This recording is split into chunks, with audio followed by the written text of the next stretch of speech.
Yaz Güneşi köyünde oturuyorum. Çiftçilikle uğraşıyorum. Çalışıyorum. Ondan sonra yani çalışıyorum. Her yerde çalışıyorum. Hastayım.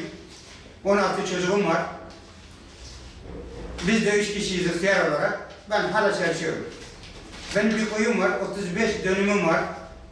Bu 35 dönümün üzerinde bana fatura geldiği 42 milyar para. Bu 35 dönümden ne çıkacak ki ben o 42 milyar parayı nereden ödeyeceğim? Pamuk atmışım.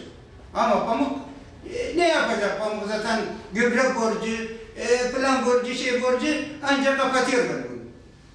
Bu şimdi 42 milyar bu nereden getireceğim? Geçenlerde de bu fatura budur.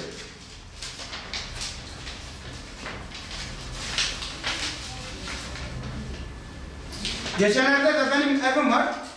Evin üzerinde bir sene içinde bana 10 milyar para geliyor. 10 milyar para. Bir ev 10 milyar para geliyor. Oturmuyorum içinde bile. Gittim ödedim. Bunu ödedikten sonra bu ceza geliyor.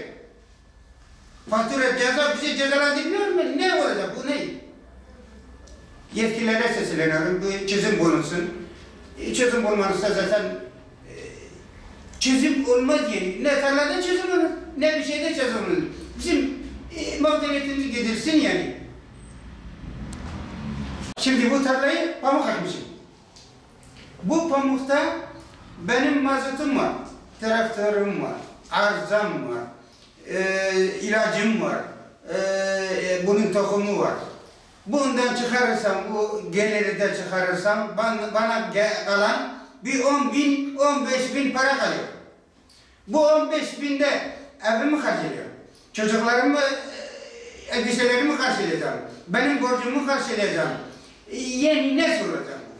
Bana da gelen 42 milyar fatura var. Bu 10 milyar geliri, 45 milyar gideri var. 42 milyar. Bunu nasıl karşılayacağım bunu? Yani yetkililerden çözüm istiyoruz. Bu da yani bana gelen bu fatura yalnız bana değil. Bizim etrafta gördüğüm her şey. Herkese ceza kesiyorlar böyle bizi tarlalardan çıkarıyorlar. Bizi kovmak mı istiyorlar buradan? Bu telaşın bir terör mü şey diyorlar? Aslında terör telaştır. Terör başka yerde girdi. Bu terörlük en çok büyük terör telaştır.